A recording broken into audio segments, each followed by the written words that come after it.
Hey everyone, Mr. Gray 3Is here, and I am back with another video. I hope you guys missed me, because I missed making videos. I've been a little busy, but I'm back. Now today's video is a very useful and important one. I'm going to be showing you how to install new brake pads. Now, in my case, I'm going with the Akebono replacement OEM style brake pads. They'll act just like OEM brake pads, maybe a little bit more performance, but the brake dust will be so minimal. I'm talking like almost no brake dust, so I am so excited for that. Now in this video, I am not replacing my rotors, just my pads. Rotors will be another video. Now this is gonna be a pretty easy and straightforward install, so hopefully by the end of this video, you guys have extreme confidence in doing it for yourself. Now, right here is all you're gonna need to do this. A torque wrench to torque your rear bolts on your brakes and to torque your wheel lug nuts back up when you're done. A 21mm socket for your lug nuts. An extension, we might need that. 14mm socket, probably on a ratchet. And a 14mm wrench for your rears. Needle nose pliers. Something to push your front brake pin out. I'm going to be using this Torx bit screwdriver because it's pretty skinny. A hammer, brake part grease. This is very important. Gloves, because we don't want to get our hand oils all over our brake pads and calipers. And brake cleaner. Now, brake cleaner is good just to clean off everything once you're said and done. And while we're in there, it's probably a good idea to give our calipers a nice deep clean. I'm going to start with the fronts and then we'll do the rears after. So first step is jacking up the car. Pro tip, break your lug nuts loose on the fronts before you jack the car up, because once the car's up, your wheels are going to spin unless someone holds the brakes for you. All right, I got the car jacked up, jack stands under, safety. Pro tip, turn your wheels so you can get better access to the back of this caliper, because that is right where we're going to be doing all the brake changing. So just turn on your accessory mode, crank your wheel one way, and expose the back of the caliper. All right, so for the fronts, I got the Akebono ASP. So this is the part number right here. And these are more performance oriented than the ACT. And ACT is what I got for the rear. So these are going on the front, because you use the front a little more for braking, and the rear are going to get the more normal ones. So to start, we're going to take this pin out, but there's a cotter pin right back here holding it in. So we're going to go ahead and pull that out. Easy, right there. Set that somewhere aside. And then we're going to push this pin out with something like this. And a good trick is to push this bracket down a little bit so you can give this pin a little bit more room to come out. But, I mean, see, I pushed down just a little bit, and it slides right out. I originally had the hammer to help me get this out, but as you can tell, you don't really need it. So just like that, the pin is out. We can go ahead and take this bracket off. From here, our brake pads are exposed, but you can see they're a little bit kind of jammed in there. That's because the pistons are compressing them against the caliper. So what we're gonna do is you can take a C-clamp or a wrench or your hands, and we're just gonna squeeze it on both sides. Okay, I might try and look for a C-clamp. All right, so I grabbed a wrench. Let me show you kind of what I'm about to do. So I'm gonna take it right here and back here, like this, clamping on both sides, and go ahead and squeeze it. As you can see, it compresses the piston and releases this caliper. You gotta understand, these pistons are pressurized. So when this one goes back, this one's gonna come forward. And if I push this one back, this one's gonna come forward. But if you do it enough, they'll eventually build up pressure within the brake reservoir, and you can pull both out at the same time. So I don't really want to damage this, so I'm going to grab a little towel and put it right there.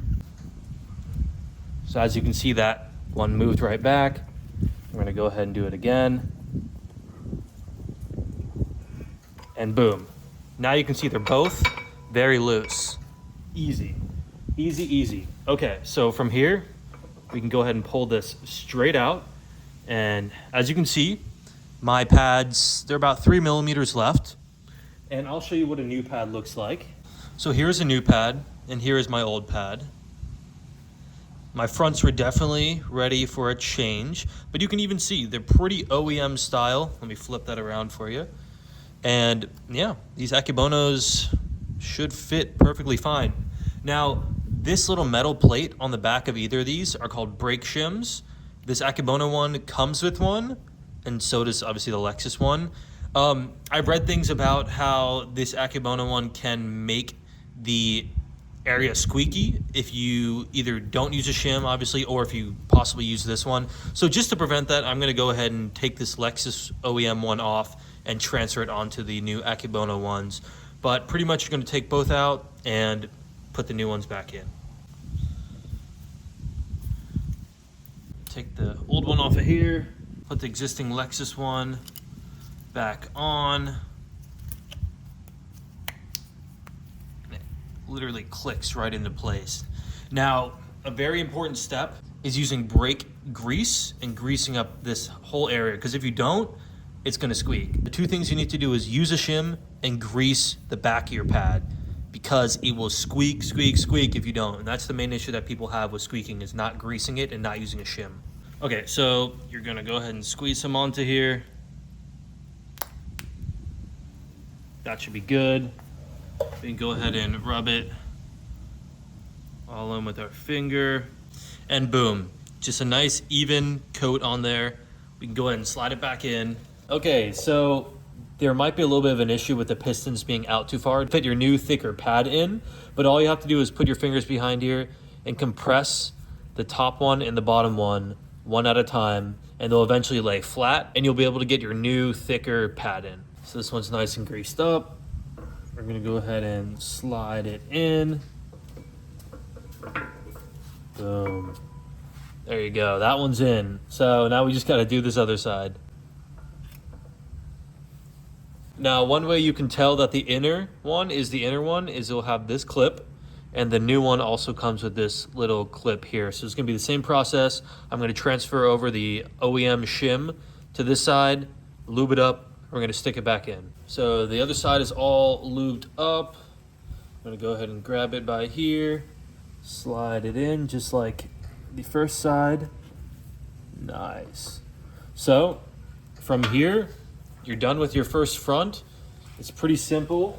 Last steps are just reassembling the bracket and pin and putting the cotter pin back in. So we're gonna go ahead and take this, line it up right here, and take your pin, slide it right in the way we took it out. It should go right through your new pad.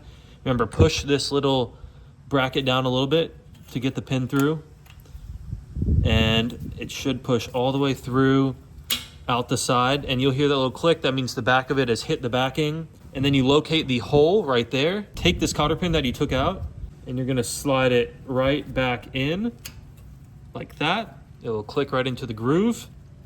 Everything is good, everything is lubed, and you're done with the fronts. All right, so fronts are all back together. Everything is good on them, super easy. Now time to switch it around and move to the rears.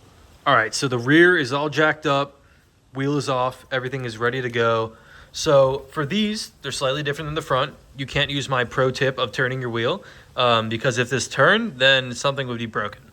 So what we need to loosen is this 14 millimeter nut right here. So you should be able to crack it open, and this whole part is gonna open up like that, and we can get our pads out and put our new pads in. Now, one thing you do need to keep in mind that I said in the beginning but didn't just mention is you need to hold right here with your 14 millimeter wrench, and then you'll put your socket or other wrench back there, both 14 millimeter. You loosen there while holding right here. So I got this bolt out. You do have to hold this while you unscrew it, but once it comes out, this whole clamshell should open up just like this. All right, so once this is open like that, as you can see, it's single piston. You don't need to compress the piston, but there's this little clip up here, which you kind of need to pop out like that, and then the pad should come right out. So this part slides down there, and this clip is what holds this pad in. So same deal. This is the new one. This is the old one. As you can see, the old one still has some life left to it, but I'm just gonna go ahead and do all of them at the same time. But same like the fronts, we're gonna transfer over this shim to this. And then for this guy as well, we're gonna transfer over this little pin clip thing to this one. All right, so I took the clip off of this old pad, and as you can see, there's a little indent there. All you have to do is pry it off like that, and it clips right in to this new one. And don't mind that, that's just orange paint for my calipers. But same with the fronts, we're gonna go ahead and grease this up and clip it right back in. So I'm gonna grease this one in just a second. Because it only makes contact here and here on the caliper, I'm just gonna grease there, but I'm gonna do that in just a moment and show you how to do this inner one first, since that's the one that's gonna be against the piston. So it slides out the same way, just mirrored. It's gonna be in like this. You'll pop this clip out and slide it out just like that. And as you can see, this is the part that makes contact with the piston. So we're definitely gonna grease this shim up a decent amount right here when we transfer it to the new pad. Okay, so the shim is transferred over to the new pad, and this new clip is transferred over. And one more time where you can see where it clips in. Let's have it focus. Okay, you can kind of see right there, that little stem that comes out, that clips right in to right here. Okay, so next step is just to lube this up. We're gonna stick it back in, lube the other one up, stick it back in. All right, so this is the pad that goes in the back. I greased right around where the piston touches, and we're gonna go ahead and slide this bottom part in first, and then you'll push this top part in to click. So the bottom is in right there, and we're gonna go ahead and boom, just like that. The pad is in there, it is sturdy, and my fingers are greasy. So this front one, you can kind of see what I was doing. This little clip down here is where you have to slide this bottom part into. So you can go ahead and compress this clip, slide the bottom part right into there. And then once the bottom part is slid in like that, this top part will just click right into there. So boom, it should hold it right in place. And then when you close this back up, everything will fall into place. So in my case, if your piston is sticking out too far to close this little clamshell up, I'm using an old brake pad and setting it up against the piston and using a C-clamp and just twisting it. And it's gonna go ahead and squeeze the piston in just like it did on the fronts with your fingers. And once you squeeze it in just a little bit, you should be good to slide the clamshell right back together and everything will be good. And once it is all closed up, go ahead and take your 14mm little bolt, slide it right back in the back, hand tighten it, and then to tighten it up, you can go ahead and use the same method with the wrench in the socket, twist it the other way. I believe this is about 25, 27 foot-pounds. It's kind of hard to get a torque wrench in this area, so if you have a feel for what 27 foot-pounds is, you can go ahead and hand tighten it. It was on there pretty good, so if you get it back on there pretty good, you should be totally fine. Okay, so I am able to fit my torque wrench in here, which is nice. And the torque spec for this caliper slide bolt is 29 foot-pounds. So I have it set to 29 foot-pounds, and we're gonna go ahead and tighten this up. Okay, so this is all torque to spec. Everything is good. I cleaned up the excess grease right here a little bit. Should be good to go. That is it for the rear. And now is also a good time to inspect your tires for nails. So when you have them off, go ahead and give them a little inspection. All right, everything is done. The fronts went smooth, the rear went smooth. As you can see, it's not an intimidating process, especially with the nice little guide out there. Please make sure to torque your lug nuts to spec. I torque mine to 90 foot-pounds, and that's fine every time. So torque your lug nuts, and depending on the brake pads you choose, you might need to bed your pads after install. So that's pretty much binding the two metal surfaces, the pad metals and your rotor metals together, so they mate nicely and they don't squeak and they perform properly. But these Akebono pads, you actually don't have to do that. If you did have to bed your pads, you would just pretty much accelerate up to 60 and press your brakes pretty hard down to about 20 miles per hour a few times, and you should be good to go. But with these Akebono ones, they're designed to bed over time, and you just use them like normal straight out the box.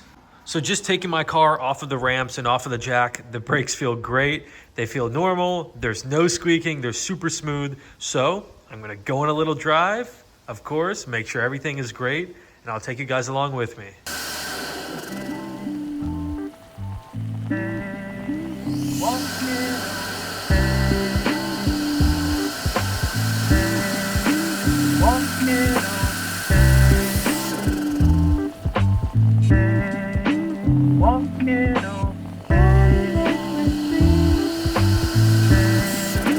Walking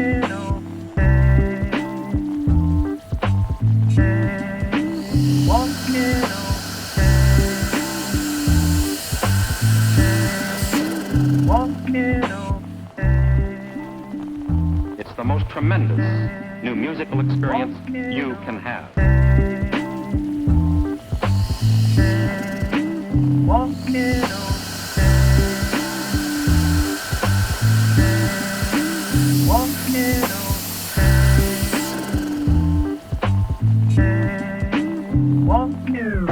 But that's only part of the story.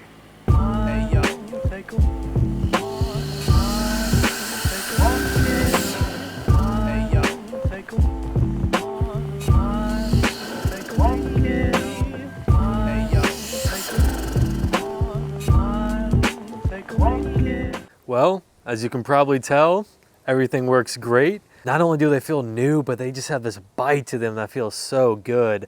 It's always a great feeling having new brake components. So I hope this video gave you guys some confidence to do this type of install for yourself. I hope you enjoyed this video. Since I made the last video, we have reached the 5,000 subscriber mile mark.